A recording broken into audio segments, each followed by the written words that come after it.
తన మేనత్తని తన ఇంట్లోనే పని మనిషిలా పెడితే ఒకవేళ నిషికి తెలిస్తే ఆ విషయం నిషి ఏం చేయబోతుంది? ఊరుకుంటుందా?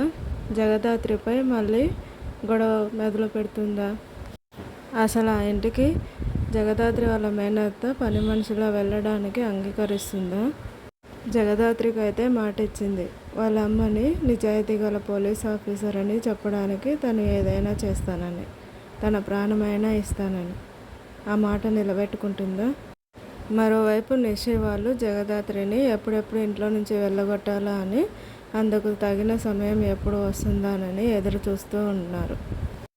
ఇప్పుడు జగదాత్రి ఈ విషయం దాచిపెట్టి తన మేనత్తనే తన ఇంట్లో పని మనిషిలా పెడితే ఊరుకుంటారా? దాన్ని కూడా పెద్ద తప్పుగా అందరికీ క్రియేట్ చేసి అందరితో తిట్టిస్తారా? అసలు నిషికి డౌట్ రాకుండా జగదాత్రి తన మేనత్తని పని మనిషిలాగా ఎలా పెట్టబోతుంది? ఏ వేషంలో పెడుతుంది?